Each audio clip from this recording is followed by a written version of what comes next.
Olá! Iniciamos agora a segunda aula do nosso módulo 1. Nesta aula, nós vamos verificar o conteúdo mínimo do Plano Municipal de Gestão de Resíduos Sólidos. Por que isso? Nós vimos na aula anterior que a política de resíduos sólidos estabeleceu diversos planos para a esfera pública e os planos de gerenciamento para a esfera privada. O nosso objetivo nesse curso é trabalhar com os planos municipais. Por que isso? Porque nós queremos atuar na ponta, nós queremos oferecer um produto que seja útil aos municípios, de forma que eles possam elaborar os seus planos mais eficientemente e de forma mais racional. Vamos ver agora qual é o conteúdo mínimo que a lei estabelece para o Plano Municipal de Gestão de Resíduos. Veremos cada um desses tópicos, cada um desses componentes e explicaremos o que eles significam e alguns aspectos importantes para a orientação dos gestores públicos no âmbito dos municípios. Política Nacional de Resíduos Sólidos, Lei 12.305 de 2010. Artigo 19. O Plano Municipal de Gestão Integrada de Resíduos Sólidos tem o seguinte conteúdo mínimo. Inciso 1. Diagnóstico da situação atual dos resíduos sólidos. Os especialistas em planejamento afirmam que um bom projeto deve considerar o ponto de partida, ou seja, onde estamos, e o ponto de chegada, onde desejamos chegar. Este raciocínio pode parecer simplista, mas a imensa maioria dos nossos municípios não possui sequer a quantificação dos seus volumes de resíduos ou a análise da sua respectiva composição percentual. Qualquer planejamento objetivando o estabelecimento de políticas e ações para a gestão de resíduos sólidos deverá partir do conhecimento acerca do quantitativo gerado, não apenas em termos de toneladas por mês, mas de composição média dos resíduos. Em outras palavras, é necessário conhecer o percentual aproximado dos componentes básicos, ou seja, matéria orgânica, vidro, metais, plásticos, etc. A partir do diagnóstico da situação atual, será possível a elaboração de uma política pública mais ajustada à solução do problema, permitindo a alocação racional de recursos financeiros e tecnológicos, bem como de pessoal e de infraestrutura. É importante trabalharmos na identificação dos fluxos de resíduos dentro do Estado, bem como seus impactos socioeconômicos e ambientais. Isso significa o seguinte: os resíduos gerados no Estado não necessariamente se concentram naqueles locais onde foram gerados, uma vez que são bastante comuns aquelas situações nas quais um determinado município aceita receber recursos gerados em outros municípios em troca de uma compensação financeira. Um exemplo que pode ser destacado envolve o transporte de resíduos hospitalares, produzidos em vários municípios vizinhos, para outro município que possui equipamento adequado ao tratamento desses resíduos, por exemplo, um incinerador ou um equipamento de micro-ondas. Dessa forma, os resíduos viajam dos municípios onde foram gerados para outros municípios, onde permanecerão em aterros ou lixões, ou então, alternativamente, serão processados em indústrias de reciclagem existentes nos municípios recebedores.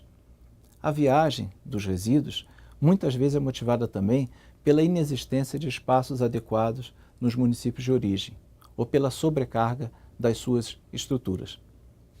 Além da elevação dos custos financeiros nos municípios, devemos ter em mente que o transporte dos resíduos provoca impactos socioeconômicos e ambientais, que precisam ser identificados também e precisam ser quantificados. Inciso 2. Identificação de áreas favoráveis para a disposição final ambientalmente adequada de rejeitos, observado o plano diretor de que trata o parágrafo 1º do artigo 182 da Constituição Federal e o zoneamento ambiental, se houver. A presença de rejeitos constitui uma preocupação ambiental de significativa importância no âmbito da gestão de resíduos sólidos. Os rejeitos representam aqueles resíduos sólidos que, depois de esgotada todas as possibilidades de tratamento e recuperação, com a utilização de processos tecnológicos disponíveis e economicamente viáveis, não apresentam mais nenhuma possibilidade além da sua disposição final de forma ambientalmente adequada, conforme dispõe o artigo 3º, inciso 15 desta lei. Desta forma, O plano municipal deve ter o cuidado de identificar aquelas áreas mais adequadas para a disposição final dos rejeitos, através da construção de aterros sanitários ou a implantação de usinas especializadas nas quais poderá ocorrer a queima desses rejeitos para a produção de energia elétrica. De toda forma, a seleção das áreas favoráveis deve levar em consideração o plano diretor municipal, conforme dispõe o parágrafo 1º do artigo 182 da Constituição Federal.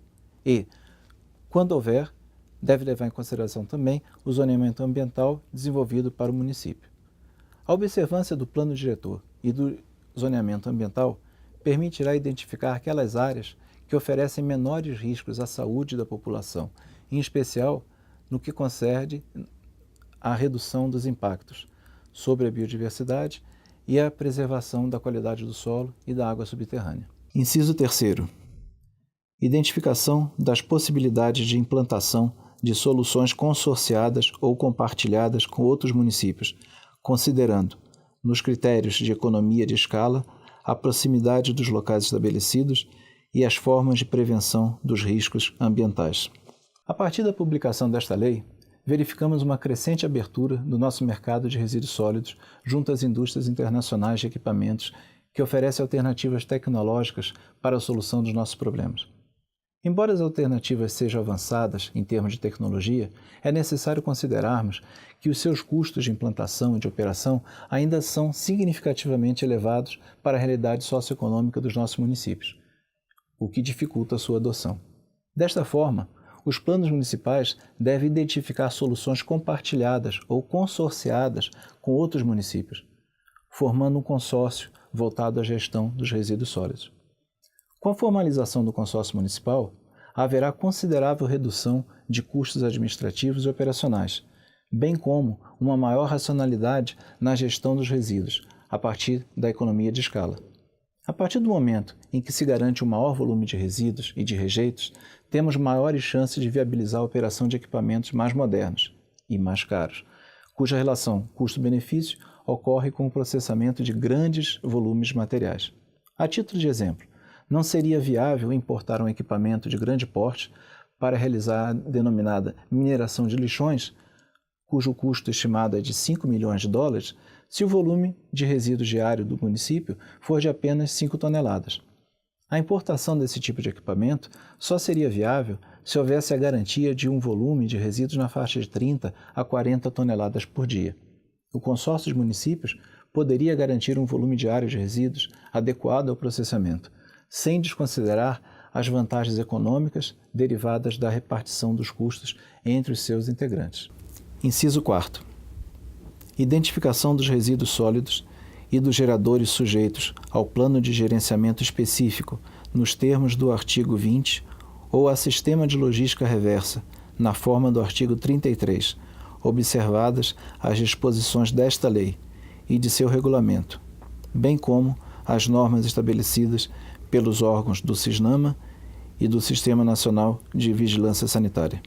O plano municipal deve identificar aqueles geradores cujo volume e periculosidade dos resíduos gerados obriga à formulação de um plano específico de gerenciamento, conforme dispõe o artigo 20 dessa Política Nacional de Resíduos Sólidos, ou então a adoção da logística reversa, conforme o artigo 33 desta lei.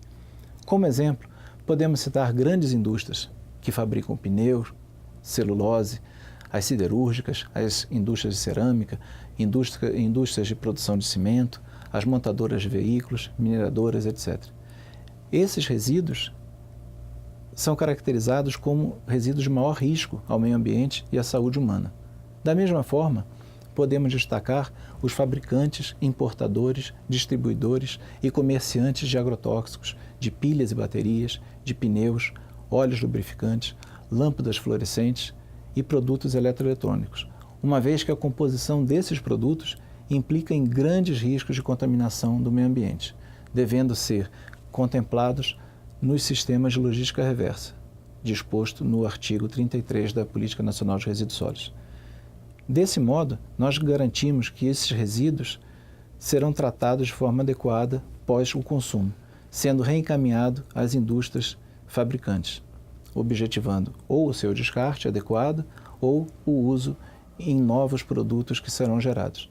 Nesse sentido, os municípios devem desenvolver um trabalho específico junto às suas indústrias, objetivando identificar aqueles resíduos perigosos e reduzir o risco ambiental a eles associados.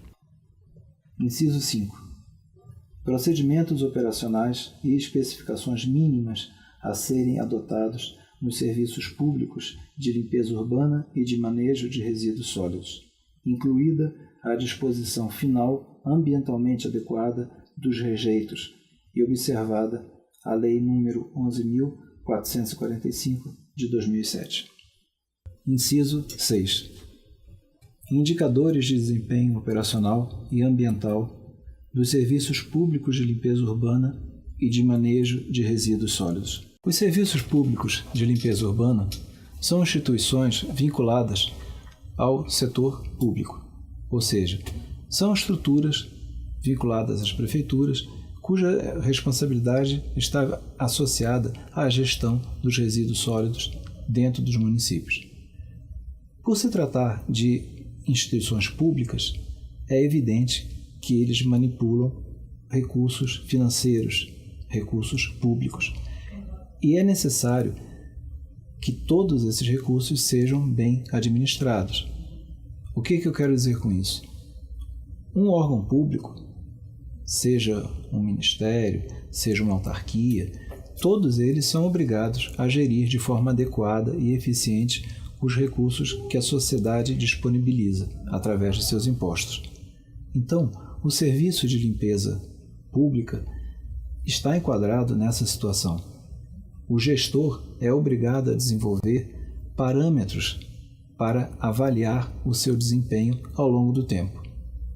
Por exemplo, é necessário que o gestor conheça a evolução dos seus serviços ao longo dos anos para tentar aprimorar esses serviços, para identificar falhas, identificar possibilidades de melhoras. Então, como isso é feito na prática? O gestor deve desenvolver uma série de parâmetros, uma série de critérios. Esses critérios técnicos são fundamentais para mapear o trabalho desenvolvido pelo serviço de limpeza urbana. Com esses parâmetros, que nada mais são do que indicadores, nós poderemos conhecer o serviço que vem sendo prestado, identificar as suas falhas, as suas lacunas, aquelas possibilidades de melhoria, de desempenho, e com isso o gestor e a própria sociedade vão passar a usufruir de um sistema mais racional, um sistema mais eficaz. Todo serviço público é passível de melhoria, assim como na iniciativa privada. Nós precisamos, para isso, identificar o que está acontecendo com o nosso serviço. Aquele serviço que está sendo prestado de forma adequada? Está atendendo a todos? O custo poderia ser reduzido? São questões essenciais, fundamentais, que o gestor responsável pelo serviço público de limpeza urbana deve se fazer a todo momento. Vamos ver agora uma série de indicadores, uma série de parâmetros que podem ser utilizados para identificação desses critérios ou dessa situação junto aos órgãos de limpeza urbana. Exemplo de indicadores de desempenho que podemos destacar: toneladas de resíduos coletadas a cada mês, o custo por tonelada de resíduo coletada, custo por tonelada de resíduo processada, número de servidores por tonelada processada de resíduos, número de casos de doenças identificadas nas áreas de disposição final dos rejeitos a cada ano, casos de contaminação da água por resíduos sólidos, concentração de metais pesados nas regiões onde ocorre a disposição final dos resíduos e rejeitos, número de incidentes ocorridos nas áreas destinadas à disposição de resíduos e rejeitos, Valor financeiro agregado ao município em decorrência do processo de reutilização de resíduos. Valor agregado ao município decorrente de processo de reciclagem de resíduos. Impostos recolhidos em favor do município em razão de atividades de reciclagem e reutilização de resíduos. Redução dos custos financeiros do município em decorrência da produção de energia elétrica a partir de resíduos sólidos, matéria orgânica, rejeitos e outros. Obrigado.